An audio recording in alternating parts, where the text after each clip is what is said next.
Welcome to USA Global TV and Radio, where our mission is to provide education, entertainment, hope, and inspiration. USA Global TV and Radio connects you with experts and audiences all around the world every single day to help you succeed in business and to live a richer life. Visit us at usaglobaltv.com to learn about career and life-changing training and mentoring programs like the Listening Mentor. Subscribe to our newsletter to stay informed about our special programs and offers. Discover how you can become a guest on one of our shows or a host or producer of a USA Global TV and Radio show of your very own. That's USA Global TV and Radio, where the doctor is always in.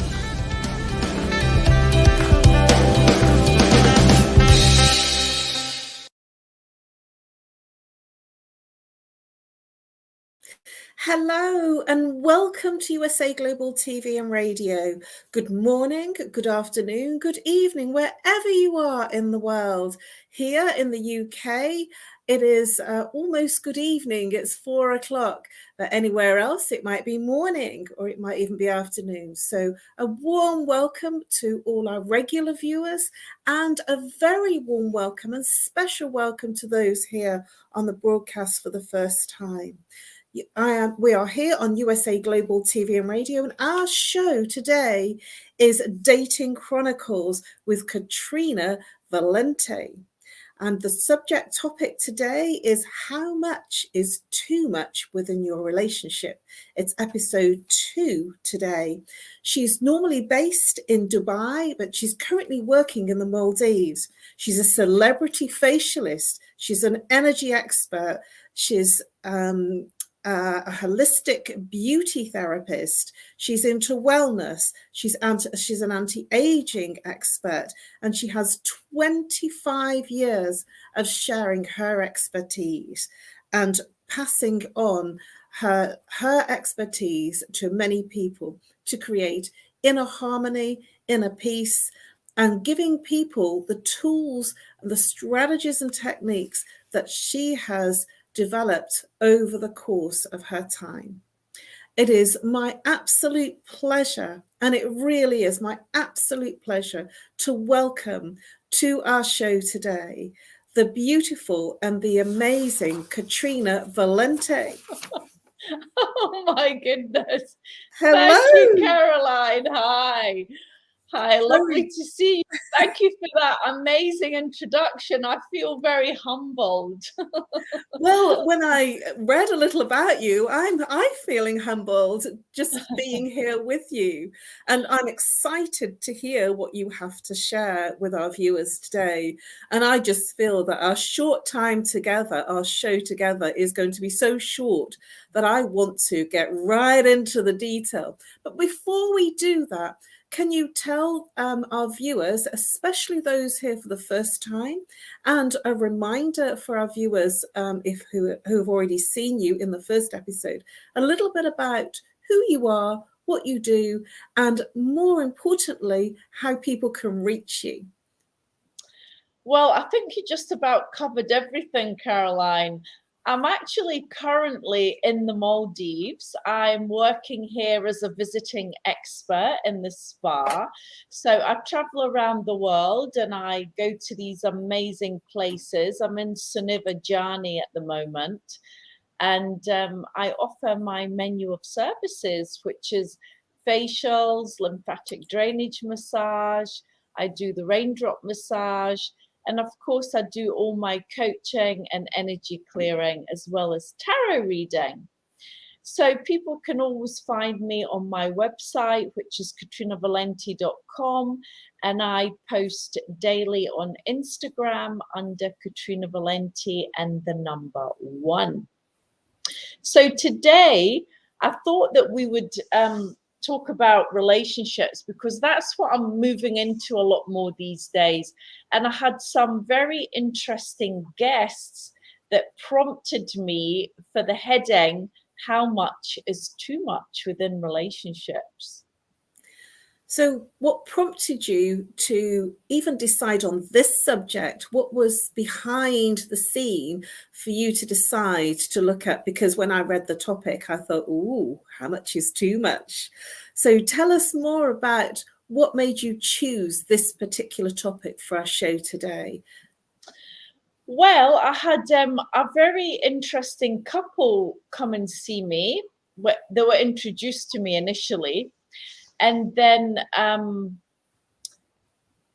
he came to me separately a couple of days later. He seemed very interested in what I was doing, especially the energy clearing, and he asked me a bit about that. And then 2 days later, he turned up at the spa asking to talk to me. And he came in and he said to me, I want your advice on something. And he was basically telling me that he brought his girlfriend here for her birthday. They'd been together for 5 months, and he's really taken care of her. He's given her everything she needs, and he just feels that she's not giving him what he wants, which is commitment. And the more he spoke, the more I realized that this guy, although he was only, I think, 32 years old, was very mature, very alpha male, which is quite unusual in this day and age. And he was really taking care of this woman. And I was just sitting there wide-eyed thinking, oh my God, if only I can be a guy like this. And she was just not that interested. And, it prompted me to remind him that you first have to take care of yourself. You first have to love and nurture yourself. And he was giving outward love when he should have actually been giving it to himself. He kept saying, I want to take care of her. I want to make sure she's okay. I want to make her happy. You are not responsible for anyone else's happiness. You can only be responsible for your own happiness. And I think I really gave him an aha moment. And then it materialized that she'd only come out of our 5-year relationship 7 months before she met him. And she'd only been with him 5 months. So she wasn't ready. And he was looking for commitment. He was looking for marriage. He was looking to have a baby with this girl. And she was in no way, shape, or form ready for that kind of commitment. So I said to him, look, I'm going to have to talk to her to get her side of the story, because there's 2 sides to every story, right? So when she came to me, she told me this. She said, I just don't know what I want. I'm not in love with him. I like him a lot, and he's an amazing guy. And he makes me feel emotionally secure, but I'm just not ready. And she got very emotional, which showed me that she just wasn't over this ex-boyfriend of her who was now trying to win her back. So that's basically the crux of the story. Powerful, really powerful insights. Thank you so much, Katrina, for sharing that viewpoint, because I so resonate with the relationship side of things, that he was trying to make the other person feel safe, secure, and loved. But you're absolutely right. I'm in 100% agreement with you that it is about relationships for self first, and then it emanates out. Yeah, absolutely. And so, I gave him the point of view. I said, look, after I spoke to her, he came back to see me, which I wouldn't normally do. I mean, what somebody tells you, but she had it wasn't really a therapy session. She just came to have a little chat with me. So my advice to him was, look, she's not ready. This isn't about you. There's absolutely nothing you can do about this situation other than pull back, stop giving her so much, because it was like she wasn't even appreciating where she was. I mean, she was 35 years old. She was on one of the top islands in the world, he was paying top dollar to be here in the absolute lap of luxury. And, you know, where most of us would never have this opportunity to be in such an amazing place. And she just wasn't appreciating it. And I said to him, you need to pull back and you need to stop giving so much, because this girl clearly is not appreciating it. And I said, and then you will see how she behaves. And so literally they left the next day, and he was very grateful, and he goes, thank you, you've helped me so much. I really see things from a different point of view. And then I sent him a message and I said, how is it going? He said, you know what? He says, I did what you said. I pulled back. And he goes, now she's running after me. She's telling me it's the best holiday she ever had. She's so grateful. And I said, see, I told you, you've got to play the game. You've got to know when enough is enough and when too much is too much. What a beautiful story. This is, I call it the energy game, because when you pull back, it makes the other one come forward and come into the space. You give the person space to come in. Yeah. But when you are so much in, it almost makes the other person pull back. And so then you're fighting the corner of, you know, and you can see it, especially if a couple are in a bar or dating. It's like sort of, it's quite funny to watch, because they step in and then they step out and they go backwards and forwards, unless they're very comfortable in being themselves and not trying too hard.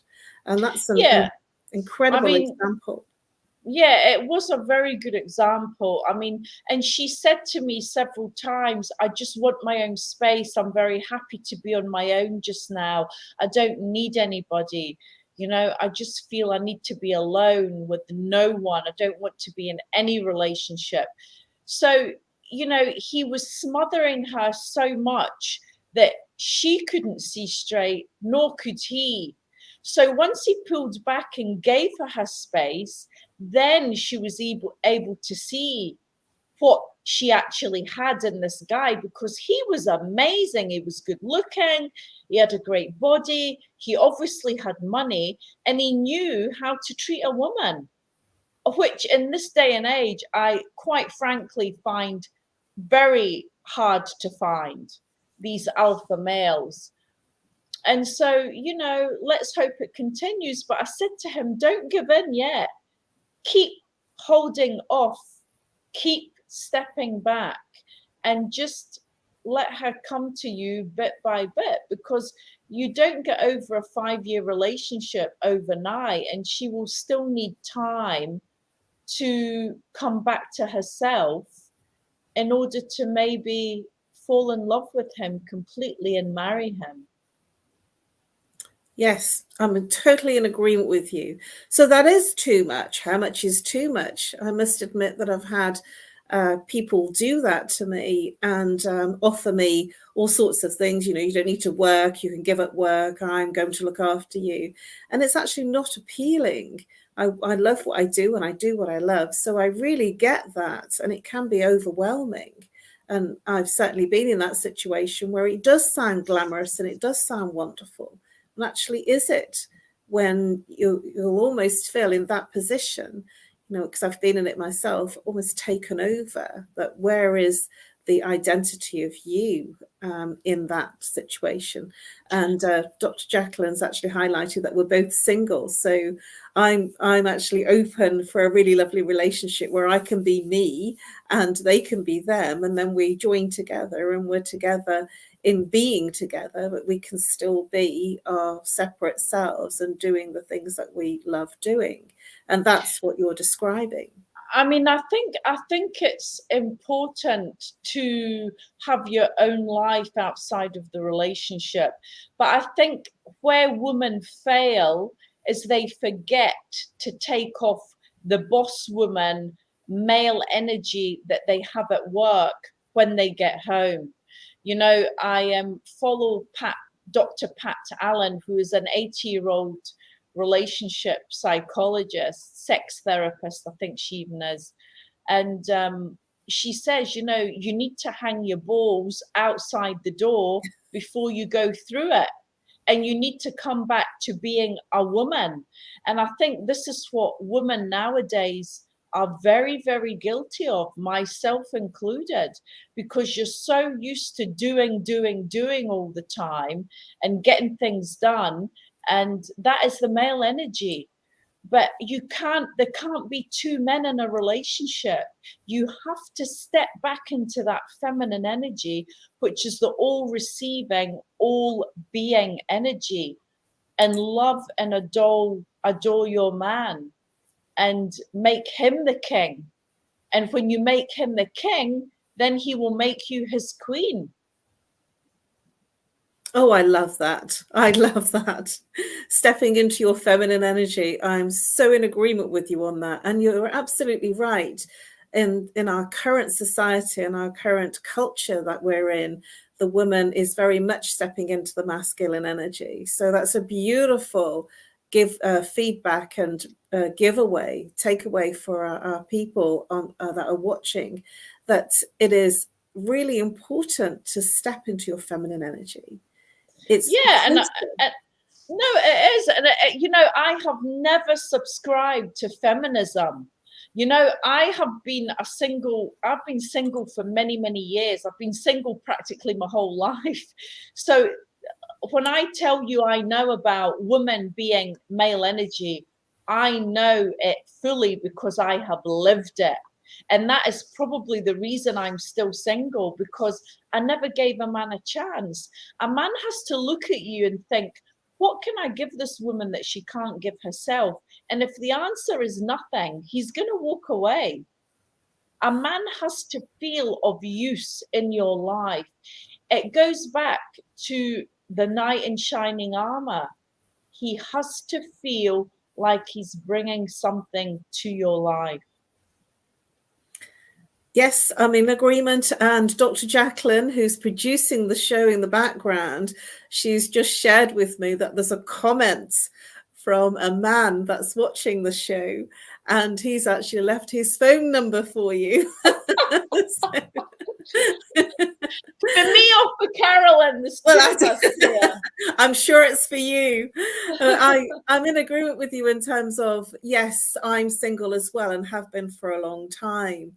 And it's really interesting because there are men around, but actually I'm, cautious, because while I'm in control and organizing my own home, then they don't want to come in, because, they want to be almost rescuing you and doting on you and giving you something that you haven't got. So I'm totally in agreement. And it's actually a put off.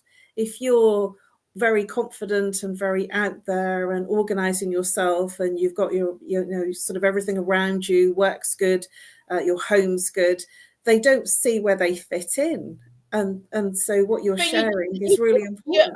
You unfortunately just have to play the game. And it all comes back to just remember who you are.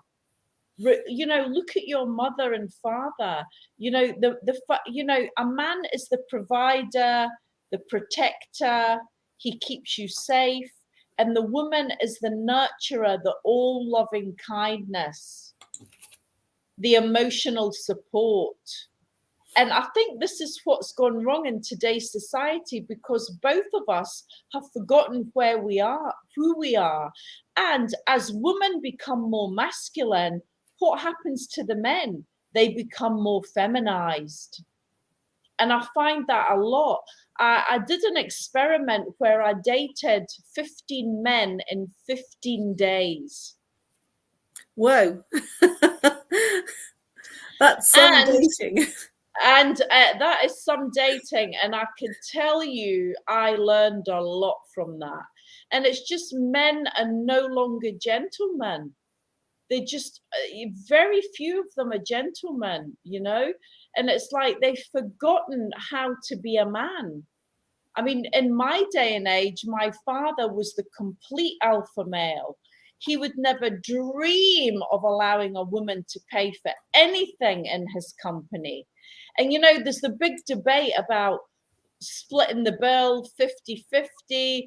Some women don't want a man to pay for her, and others, I'm a woman that I want a man to pay for me. That is a man's job, to be a man, to make me feel that I am protected and safe. It's got nothing at all to do with money. I'm not saying I'm going to sit here and you've got to provide for me. What I'm saying is you have to take the role of a man, and in turn, I will do something for you. I'm an excellent masseuse. I'll give you a beautiful massage. I'll cook you dinner. But there has to be that equal exchange. But I still think if you go out for dinner or drinks or coffee, the man pays. It's what men should do. And it's what makes me feel like a woman. I'm so in your camp on that one. And at the same time, I clearly attract that type of person. Usually I attract, there's been a couple of multimillionaires in my repertoire of boyfriends and friends. And I think it must be that I've learnt to step into my feminine energy. I was very masculinized. And when I was married, I was very much in the masculine energy. And I did feminize my man without even understanding and realizing it. And one of the things he commented on was the fact that he said there's no spark. The spark has gone. And I didn't really understand it all those years ago until I did some more training and studying to find out what happened. So in what you're sharing, when you allow the man to be the man, then they do things like opening doors, letting you walk on the other side, where the non-road side. So they walk on the roadside. I find that really amazing. And when people do it, I'm kind of going, what are you doing? And it's actually really chivalrous for a man to do that. So Katrina, share more about how much is too much. How much is too much? I mean, you know, I think that you always have to look at how much a person is investing in you and invest the same amount of effort and energy. Usually women give too much, and you know, the man will just step back. He doesn't call regularly, you know, he doesn't make dates, he doesn't you know, do things in advance, book in with you, check in with you, and then the girl starts chasing. Never ever chase a man. You've got to let the man come to you. And so many women in their masculine energy do this. They chase the man. I think you have to be open and receptive and show him that you're interested. Absolutely. I don't think you should play games. You know, if he texts you, you text him back. You don't wait 2 hours or a day just to be cool. No, you got to treat people the way you expect to be treated. But I think nowadays, you know, it's all confused, and with all this feminism, and, you know, women don't even allow a man to open a door or make a comment on how nice she looks without them you know, saying that they're being sexualized or whatever it is.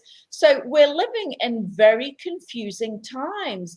And I think I was talking to another healer and coach in Australia, and I'm actually going on a live with her tomorrow morning. And she's an amazing girl. She's a young girl in her 30s. And she's done a lot of work on herself. And she said, feminism has killed the divine feminine. And I absolutely agree with her. Women don't know where they are. Men don't know how to behave. They just simply do not know what women want anymore. I really resonate with that, Katrina, because there's been so much masculine energy for the woman in performance in the workplace, which is a masculine structure. And so they're having to compete in the masculine world. And when you get two people, and I've seen this for myself, not only in my own relationships, but in friendships and other people's relationships, that when two people are successful, it demasculinizes the man. And so he doesn't feel the importance and in his masculine energy. And so when you get two successful solicitors together or two successful barristers together, there is no romance. It's all, you know, a to-do list or a checkbox list. Or now, so this is the other thing I'm studying, is sex therapy and tantra, and that absolutely ties in with relationships. And, you know, this happened with me organically because I've never been able to find my life partner. It took me down the road of trying to understand why that was.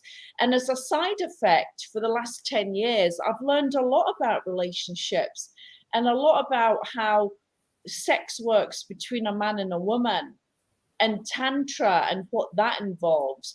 And really, you've got to take it back to the bedroom, because when you are fully satisfied sexually, it brings you into a heightened state of bliss and euphoria. And from there, you manifest abundance, opportunities, money. Everything just flows to you when you are sexually connected. And I'm talking about people that are in committed relationships, not just, you know, one night stands or something like that. It's people that are in relationships and serious partnerships. And when you have that kind of deep, intimate sexual connection, you can move mountains together, and there's nobody or nothing that can come in between you. And I think there has to be a lot more talked about on this subject and understood.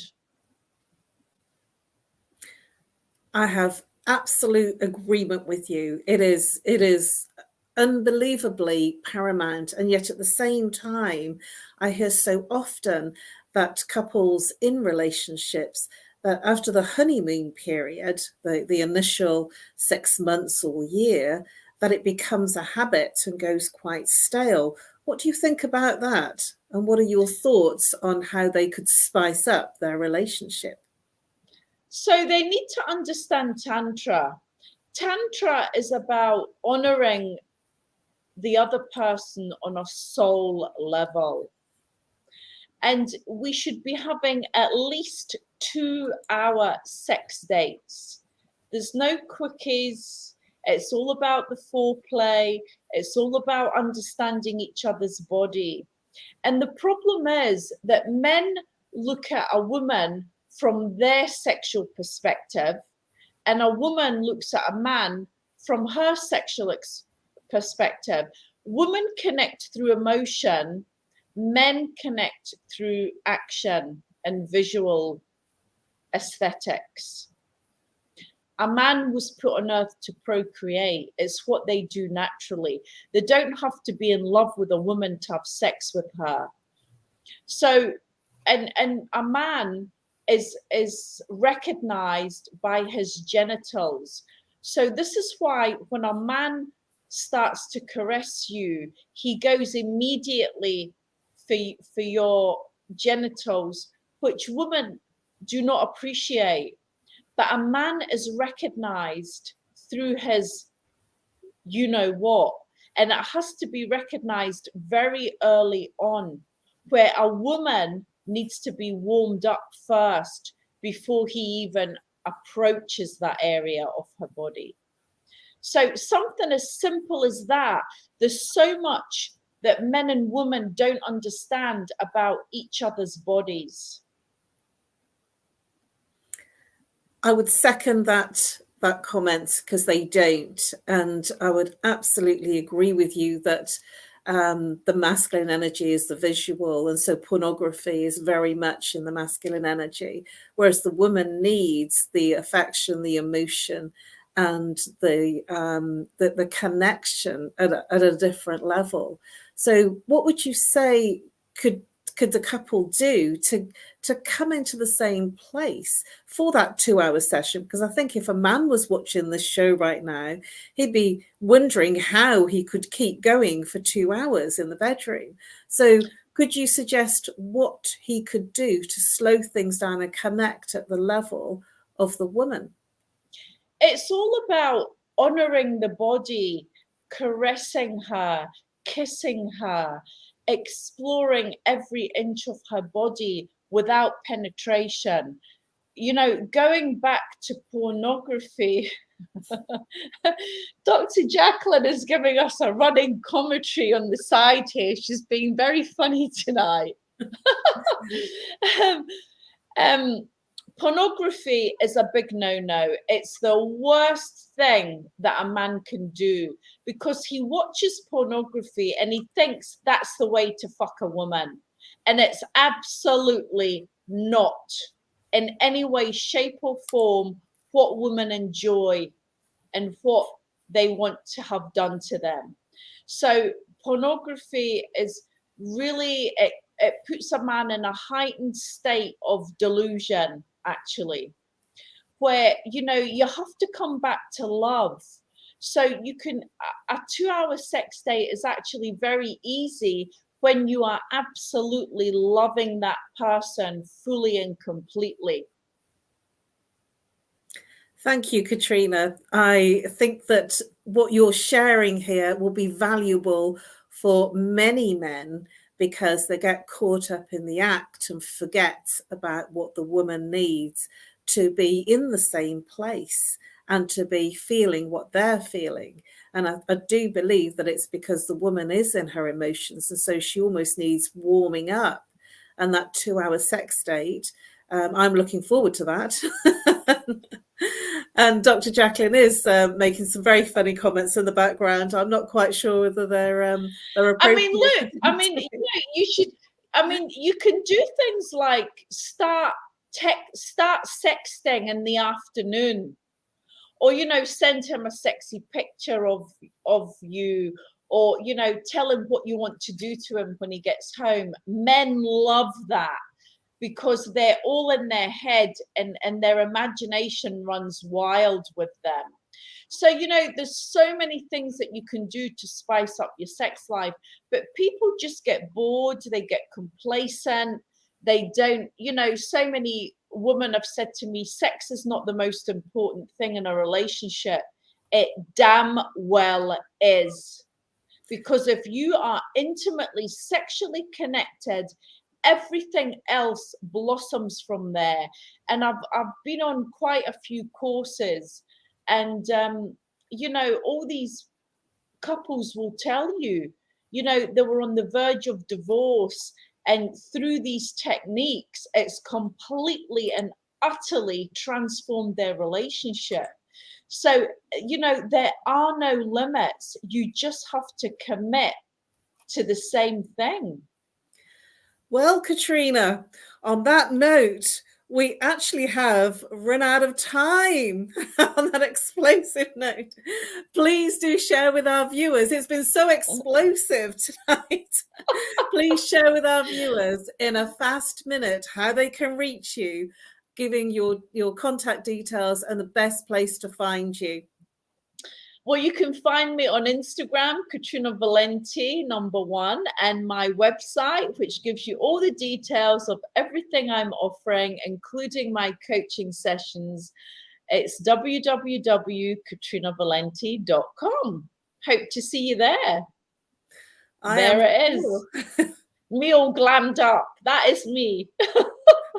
I'm on a desert island, very natural, but that is me glammed up. That's my Dubai look.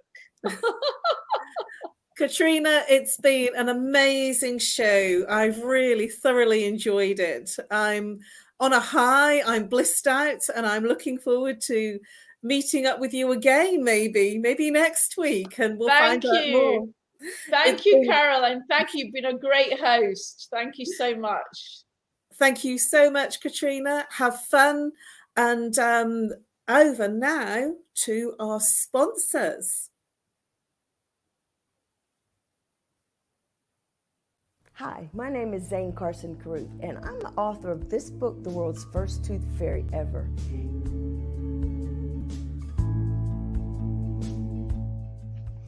Reading is magic.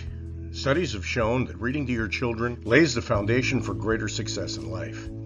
Reading helps develop language and vocabulary skills. It helps improve memory, and it encourages curiosity and inspires creativity. The benefits are immeasurable, and as a parent, you'll benefit too. In only 10 or 15 minutes a day, you'll be creating more memories and a bonding experience that will last for years to come. So take time to read to your children. Read them books about things that engage and interest them. Tales of fairies and magic fascinate children, and as everyone knows, the Tooth Fairy is at the top of the list. If your child loves magic, wands, adventure, and what child doesn't, you'll love reading them books from the trademarked series, The World's First Tooth Fairy Ever. Follow along as Abella, the world's first tooth fairy, accidentally starts the tooth fairy tradition. Learn the tricks of being a professional tooth fairy in the book, Abella Starts a Tooth Fairy School. Your child's imagination will soar as you read the adventures of Abella and her magic wand.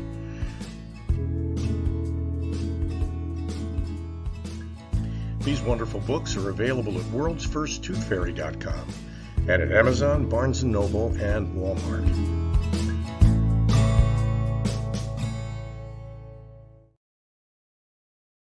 This program is brought to you in part by the British School of Excellence and founder, Mr. Philip Sykes, building confidence, changing lives. Do you share our view that etiquette is a set of modern life skills that are essential for personal and professional success? Join us as an etiquette coach and change people's lives through the power of etiquette and manners. The last few days have been really amazing. I had a trainer course from the British School of Etiquette. And I must say it's been one of the best decisions I've ever made and one of the best investments I've made in my own training and development. Now, words alone will not describe the transformation and the positive path that I have traveled with the British School of Etiquette. I find I learned a lot from the lessons this time I came. The last few days with the British School of Etiquette have been fantastic. And what I've learned now is really beyond my expectations. This is the most rewarding experience and the best investment I have made this year. It was just great. I learned so much, and when I go back to Belgium I will incorporate a lot of it into my day-to-day life and business. It's been absolutely wonderful for the whole week that we were here. I feel transformed, and I feel like blowing a trumpet and tell people, come and do this school. This class is the best. This is the best school ever. You should take it. It will change your life immediately. I am now able to teach other people how to bring the best of them. Thank you. Thank you, BSD. Thank you. Thank you so much. Thank you. Thank you to our clients for their testimonials on the Train the Trainer program. Our exponential and global growth is so significant that we've evolved from the British School of Etiquette to the British School of Excellence, where we're investors in people. Let us invest in you and your career. Contact us to become an etiquette coach. Go to thebritishschoolofexcellence.com. Start your career and elevate your success today.